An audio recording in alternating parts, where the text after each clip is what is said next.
kedekatan Prabowo dengan Cina pun kan sudah terjalin cukup lama ya. Dan ini yang menurut saya juga harus jadi jadi senjata bagi pemerintah ke depan. Amerika menjadi mitra perdagangan yang strategis sebenarnya. Mhm. Nah, ini memang yang kita wanti-wanti kan kalau tahun awal Trump itu kan banyak yang dihambat lobbying Prabowo kan juga ya Prabowo selama ini kan terkenal di forum internasional dan sebagainya yang saya rasa itu ya bisa jadi senjata juga bagi Prabowo. Halo Tribuners, program Tribuners on Focus. Hari ini kembali membersamai Anda bersama dengan saya Nila Irda. Terpilihnya kembali Donald Trump sebagai Presiden Amerika Serikat, akankah kemudian bisa membawa dampak signifikan bagi perekonomian global, termasuk di Asia dan Indonesia? Donald Trump sendiri dikenal sangat memprotek kebijakan ekonomi Amerika Serikat saat menjabat sebagai presiden. Lantas bagaimana dampak ekonomi hasil Pilpres Amerika Serikat ini bagi Indonesia? Dan apa kemudian tantangan terbesar yang dihadapi Presiden Prabowo Subianto dalam menstabilkan ekonomi global? Saya akan membahasnya hari ini bersama dengan Direktur Ekonomi Selios. Ada Mas Nailul Huda sudah tersambung melalui sambungan Zoom bersama dengan saya. Mas Huda, selamat siang. Terima kasih banyak sudah bergabung. Selamat siang, Mila. Ya, Mas Huda, terima kasih menyempatkan waktunya hari ini berdiskusi bersama dengan saya. Saya ingin minta pengantar terlebih dahulu bagaimana kemudian ini kan sudah terpilih kembali begitu ya Donald Trump untuk menjadi presiden. Akankah secara ekonomi terpilihnya Donald Trump ini banyak berdampak bagi perekonomian di tanah air, Mas Huda? Ya, yang jelas seperti ini, Mbak. Kita tahu bahwa program-program kampanye Trump ya, itu tidak jauh berbeda dengan program-program yang sudah dia jalankan ketika periode pertama Trump menjabat sebagai presiden US gitu kan. Hmm. Sebelum Joe Biden kan Trump sebagai presiden US. Nah, ini yang kita lihat masih banyak kesamaan gitu. Salah satunya memang dalam hal Make America Great Again gitu kan. Jadi memang ini program yang membatasi aliran masuk barang Hmm. dari luar US ke pasar domestik US. Nah, ini termasuk dari China sebenarnya. Kita tahulah hubungan Trump dengan China ini dia buruk gitu kan, yang pasti akan berimpact kepada perekonomian secara global. Impactnya seperti apa, Mbak? Impactnya itu lebih kepada perdagangan. Nah, ketika perdagangan Cina Amerika ini dia seret, yang pasti nanti ke depannya ya dari pihak China pun permintaan dari negara-negara lain ke Cina itu juga akan menurun.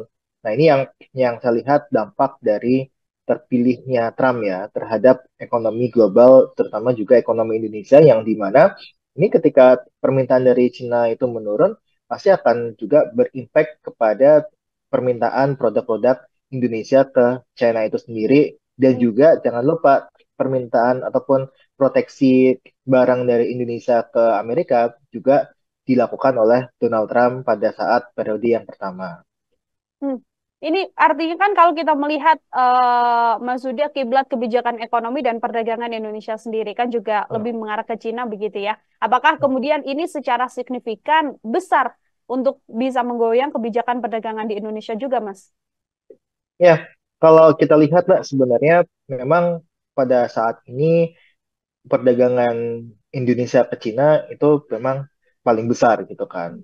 Nah, kemudian kita juga mempunyai pangsa pasar juga di Amerika juga gitu kan. Di US juga kita US itu termasuk salah satu mitra dagang tradisional Indonesia lah Ya. sebenarnya. Nah, ini yang kita lihat pasti akan berdampak ketika ini Trump membatasi aliran masuk barang dari Cina ke Amerika gitu. Karena apa? Karena ya pasti kan ketika Cina ini memproduksi sebuah barang, dia membutuhkan barang-barang komoditas untuk sebagai bahan bakunya.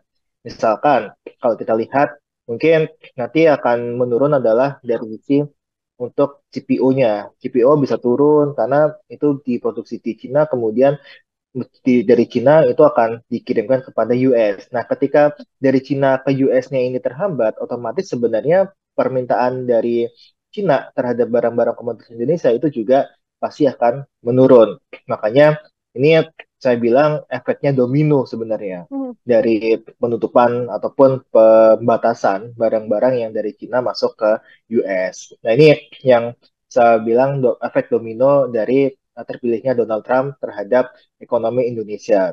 Nah, bagaimana dengan perdagangan Indonesia gitu? Ini juga bisa terancam juga secara langsung sebenarnya, Mbak. Kita tahu bahwa US itu sebagai pasar utama tekstil dari Indonesia gitu. Jadi kita banyak sebenarnya mengekspor produk-produk tekstil itu ke Amerika sana. Nah, ini dengan adanya kebijakan Trump yang memang mengedepankan American First gitu kan. Ini yang akhirnya banyak membuat ya nanti barang-barang dari Indonesia akan lebih sulit masuk untuk ke pasar domestik US-nya. Nah, ini yang saya rasa akan menjadi hambatan gitu kan bagi perdagangan global. Nah, impact-nya ke ekonomi Indonesia tentu dari sisi ekspor, kemudian dari sisi permintaan dari Cina sendiri itu akan menurun yang akan membuat pertumbuhan ekonomi kita akan semakin tertekan. Nah, ini pasti Prabowo kan juga bisa dibilang kan concern ya terhadap Ya. ekonomi global, perdagangan global dan sebagainya. Nah, saya rasa sih tantangannya di situ untuk menjadi ujian awal bagi Prabowo untuk bisa meningkatkan atau dan mengkampanyekan ekonomi Indonesia di kancah global dengan terpilihnya Donald Trump. Mhm. Ini catatannya yang paling terdampak dari sektor ekonomi di tanah air, artinya bagaimana kemudian perjalanan ekspor impor ya, Mas Suda Hmm. ya, untuk kemudian efek domino yang terjadi setelah terpilihnya Donald Trump sebagai presiden. Kan ini sebelumnya sudah menjadi presiden, sekarang terpilih kembali. Kalau Mas sudah melihatnya secara garis besar, bagaimana kebijakan ekonomi yang dibuat oleh Donald Trump akan sama, Mas, sesuai dengan apa yang sudah dijalankan ketika menjadi presiden saat itu? Ya, kalau kita lihat Mbak, pada saat awal ya, Donald Trump itu menjabat tahun 2016, 17, 18 hingga tahun 2020 ya, kalau saya nggak salah ingat gitu kan, kalau saya nggak salah ingat tahunnya. Nah, ketika itu kan Donald Trump itu memang mengkampanyekan untuk tadi memproteksi barang-barang dalam negerinya dengan cara memberikan tarif yang tinggi terhadap barang-barang dari Cina, barang-barang dari luar dan sebagainya, dan juga ini membuat tadi juga mengedepankan perusahaan pajak ya, pajak perusahaan di Amerika juga turun tuh dari 35 ke 21% nggak salah. Terus kemudian tahun depan itu diprediksi turun dari 21% ke 15%. Jadi memang kebijakan dari Donald Trump itu akan mengarah kepada industri dalam negerinya. Nah, bagaimana nih Donald Trump itu mengedepankan industri dalam negeri gitu kan?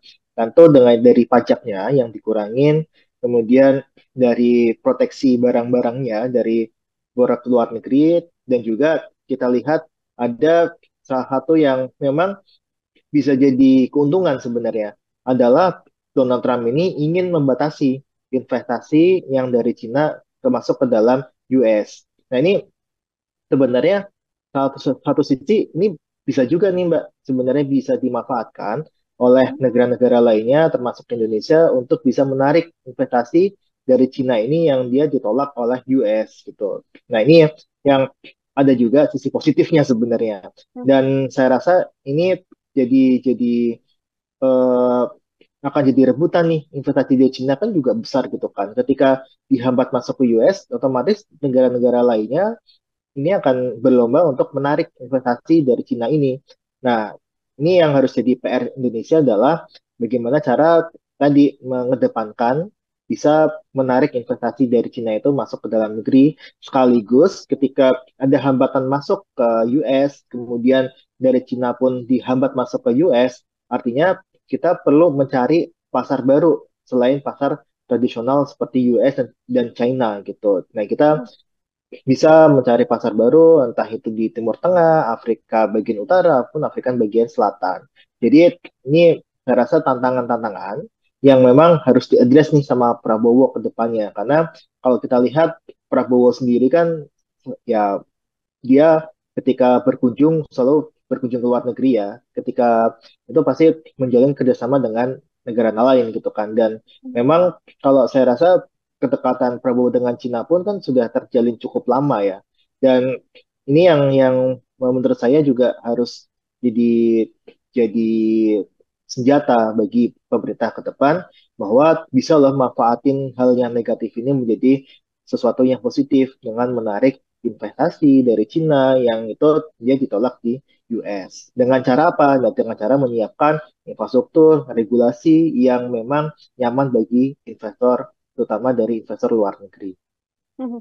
Ini selain tadi Mas sudah sempat menyinggung bagaimana kemudian ada beberapa pertemuan Prabowo Subianto dengan pejabat publik di luar negeri yang membahas ekonomi begitu ya Mas ya. Tapi kan juga kami menerima informasi bahwa ada jadwal juga sedianya Prabowo Subianto ini atau Presiden Indonesia ini bertolak ke Amerika Serikat, tapi pada saat itu rencananya akan bertemu dengan Joe Biden. Setelah sekarang yang terpilih adalah Donald Trump. Untuk menjaga bagaimana situasi atau kerjasama antara Indonesia dan juga Amerika Serikat, perlukah kemudian seorang Prabowo Subianto ini nantinya bertemu dengan Donald Trump di awal pemerintahan, Mas?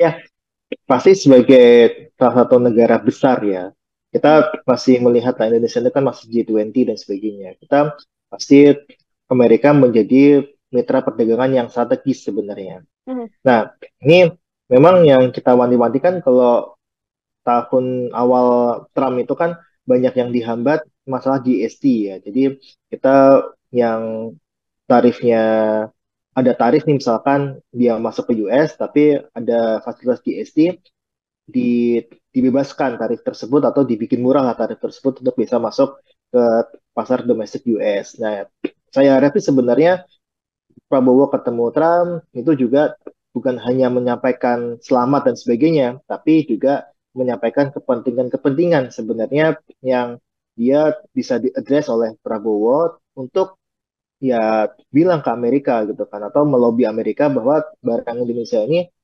masih bisa dimasuk ke pasar US gitu. Dan saya rasa ini ya lobbying Prabowo kan juga ya Prabowo selama ini kan terkenal di forum internasional dan sebagainya yang saya rasa itu ya bisa jadi senjata juga bagi Prabowo untuk bisa bernegosiasi lah sebenarnya kepada Trump untuk tidak menjegal masuknya produk-produk dari Indonesia ke pasar domestik US. Dan ini yang saya rasa ya ketika ya nggak apa ketemu Joe Biden gitu kan atau ketemu Kamala Harris juga nggak masalah. Tapi yang jelas ini harus dimulai hubungan diplomasi yang baik antara Prabowo dengan Trump ya khususnya hmm. itu juga menyangkut soal perdagangan gitu. Jangan sampai ini diterapkan dan saya rasa sih juga akan menerapkan merata ya kepada negara lainnya, tapi saya harap sebenarnya ya Indonesia punya pengecualian lah untuk dia bisa masuk ke dalam pasar domestik US. Hmm. Untuk Indonesia sendiri, Mas Zuda, ini kan bagaimana kemudian nantinya Indonesia bisa menempatkan diri begitu ya dalam kebijakan ekonomi Indonesia juga bisa diterima oleh luar negeri juga, kemudian bisa menyesuaikan lah bagaimana kebijakan-kebijakan yang mungkin diberlakukan oleh Amerika Serikat nantinya. Ya, tentu ini akan jadi titik strategisnya adalah memilih koalisi sebenarnya, Mbak. Hmm, Kita tahu bahwa Indonesia ini masih menjalin hubungan yang baik juga untuk koalisi BRICS ya. Kita ya. tahu beberapa waktu yang lalu ada wacana untuk Indonesia untuk gabung ke BRICS dan sebagainya. Nah, tentu ini akan jadi daya tawar juga nih bagi Indonesia dan juga ditekanan juga bisa ditekan oleh US untuk tidak gabung ke BRICS gitu, tapi gabung ke ya aliansi yang dibangun oleh bloknya Amerika Serikat.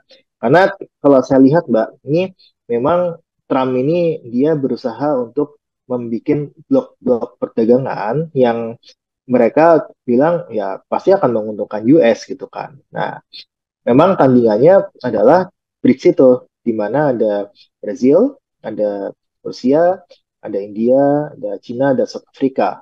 Nah, ini kan jadi tandingan bagi hegemoni koalisi negara Barat. Nah, ini yang saya rasa terus ada istilahnya lobbying dan diplomasi secara bilateral dengan Amerika bahwa ya tadi walaupun Indonesia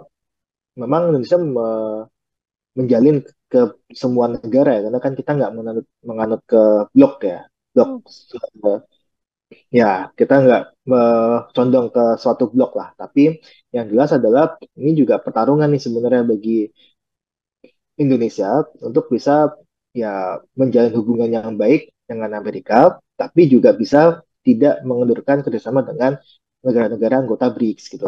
Nah ini yang nanti kedepannya pasti akan percaturan dunia akan mengarahnya ke sana gitu. Karena Indonesia dengan kekuatan ekonomi yang saat ini menjadi salah satu pasar yang potensial sebenarnya bagi investor, bagi barang dan sebagainya yang mana Indonesia dianggap salah satu negara yang potensial dalam hal pasar maupun investasi. Nah, kemudian ini yang harus dilihat juga adalah ketika diplomasi dengan US gitu kan. Ini ya tadi ketika dia bangun ke BRICS harus juga membangun hubungan baik ke koalisi lainnya yang saya rasa ini akan jadi tantangan dari pemerintahan Prabowo kelak gitu kan bahwa ya mereka harus bisa menjalin hubungan baik di semua koalisi ekonomi global gitu. Tapi ya lagi-lagi itu akan berpengaruh juga kepada tidak akan seerat lah ketika kita memilih salah satu blok. Tapi kita bisa berharap menguntungkan keduanya dan juga menguntungkan dari Indonesia. Itu akan menjadi PR besar bagi Presiden Prabowo Subianto ya, Mas Suda ya, untuk Ya, melihat bagaimana situasi ekonomi di dunia atau ekonomi global begitu. Kemudian yang juga menjadi tantangan terbesar bagi ekonomi di tanah air, apa yang sedianya harus dimaksimalkan begitu, Mas Suda, oleh pemerintah dengan situasi ekonomi global setelah terpilihnya Donald Trump ini sebagai presiden? ya. Yang pertama seperti ini, Mbak. Yang kita harus optimalkan adalah kebijakan fiskal. Nah, kebijakan fiskal ini kan sangat berpengaruh terhadap konsumsi domestik. Nah, ini yang kita lihat sebenarnya ketika ada kebijakan ekspor yang dihambat oleh negara lain dan juga bisa dihambat ya terhambat lah oleh Hmm. kebijakan negara lain terhadap kebijakan negara lainnya, artinya Indonesia perlu menguatkan sektor dalam negerinya. Itu yang paling utama. Dan kita harus menjaga daya beli masyarakat karena konsumsi rumah tangga itu 50% terhadap PDB gitu. Nah, yang kedua adalah kita untuk bisa meningkatkan ekspor itu harus mencari pasar non-tradisional seperti US dan China yang saya rasa itu bisa digantikan oleh negara lainnya. Dan ini kita perlu kerjasama dengan beberapa negara-negara yang dia mungkin dari Timur Tengah atau Afrika Utara ataupun Afrika bagian selatan. Jadi kita membuka untuk pasar baru selain US dan China. Nah, yang kedua dari sisi moneter, ini kita akan juga menghadapi tantangan yang cukup besar sebenarnya, Mbak. Jadi kalau Mbak Nila, kalau kita lihat sebenarnya kebijakan Trump ini kan hampir sama ya dengan kebijakan periode pertama dia gitu kan. Nah,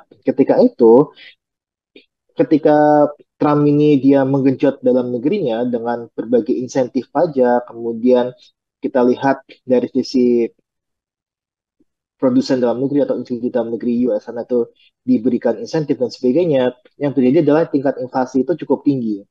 Nah, inflasi ketika zamannya Trump itu cukup meningkat. Nah, ini diantisipasi sama The Fed adalah kenaikan suku bunganya. Jadi pada saat itu kita lihat juga suku bunga The Fed itu juga meningkat.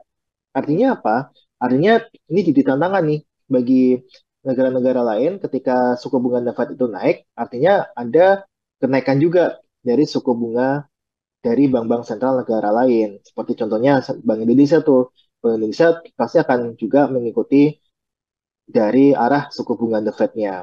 Nah, yang terjadi apa? Yang terjadi adalah tadi suku bunga itu tinggi, kemudian yang terjadi adalah pertumbuhan ekonomi di Indonesia itu akan terhambat karena investasi akan berkurang dan sebagainya. Nah, ini yang saya rasa jadi tantangan juga di sektor moneter bahwa kita harus menguatkan terlebih dahulu devisa negara.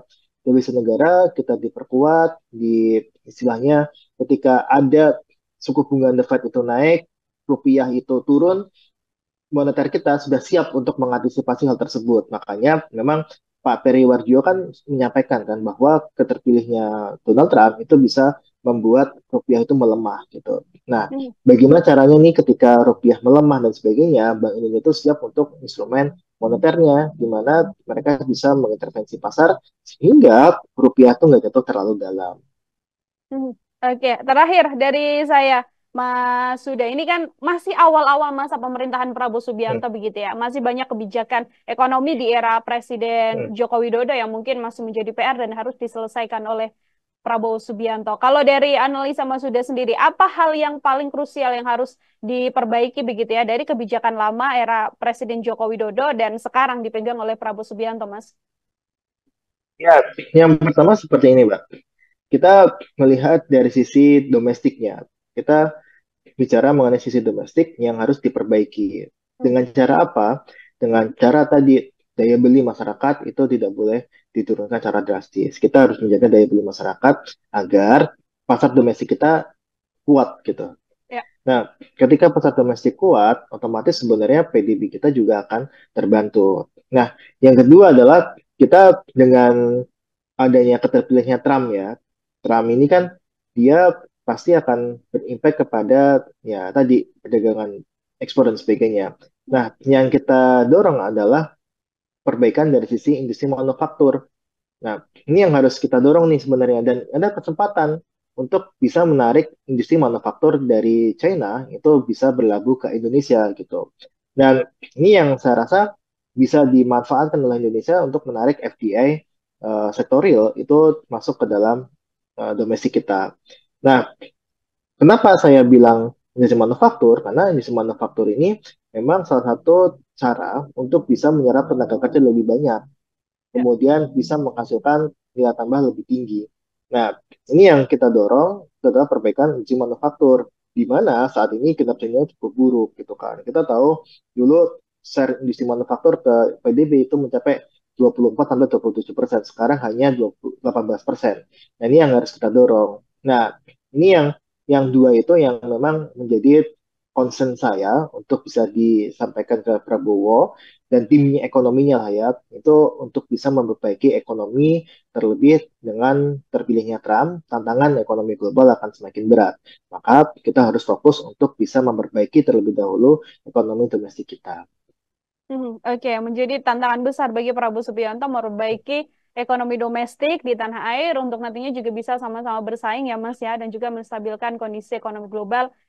Dampak dari terpilihnya seorang Donald Trump yang dikenal sangat protek terhadap perekonomian Amerika Serikat sendiri. Mas Suda, terima kasih banyak, luar biasa sekali untuk kesempatannya hari ini. Kita juga berharap Siap, bagaimana Mbak Nila. nantinya pemerintah tanah air bisa melakukan atau membuat kebijakan yang pastinya tidak akan memperburuk kondisi ekonomi, tapi meningkatkan kondisi perekonomian di tanah air sendiri. Mas Suda, sekali lagi terima kasih banyak Mas untuk kesempatannya berdiskusi hari ini bersama dengan saya. Semoga di lain kesempatan ada waktu untuk berbincang kembali, Mas Suda. Siap, insya Allah Mbak Nila, makasih banyak.